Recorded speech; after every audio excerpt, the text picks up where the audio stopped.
সিরাজগঞ্জের বেলকুচি উপজেলার রামধুনীবাড়ি গ্রামবাসীর উপর সন্ত্রাসী হামলা ও ডাকাতির প্রতিবাদে মানববন্ধন অনুষ্ঠিত হয়েছে। রবিবার সকাল 10টার দিকে উপজেলার রাজাপুর ইউনিয়নের রামধুনীবাড়ি বাজারে কয়েক শতাধিক গ্রামবাসীর উপস্থিতিতে এ মানববন্ধন কর্মসূচি পালন করা হয়।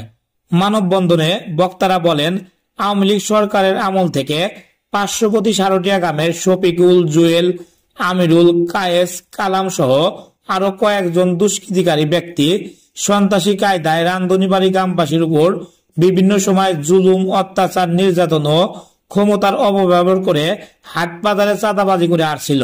সেই সময় তাদের ভয়ে কেউ কথা বলতে সাহস পেত না।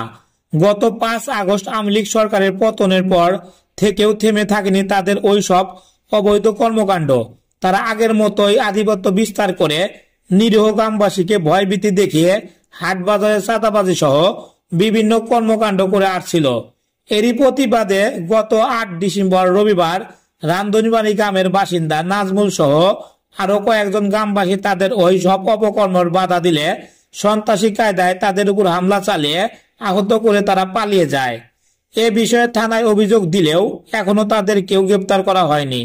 মানববন্ধনে বক্তারা আরো বলেন, যারা এই সকল কর্মকাণ্ডের সাথে জড়িত তাদেরকে দ্রুত গ্রেপ্তার না করা হলে গ্রামবাসীর পক্ষ থেকে আরো কঠোর কর্মসূচির ঘোষণা করা হবে। এ বিষয়ে বেলকুচি থানার ভারপ্রাপ্ত কর্মকর্তা ওসি জাকেরিয়া হোসেন বলেন, এ বিষয়ে একটি অভিযোগ পেয়েছি, তদন্তপূর্বক ব্যবস্থা নেওয়া হবে। প্রতিবাদের কারণে তারা খুব একটা সুবিধাজনক অবস্থানে থাকতে পারতেছে না।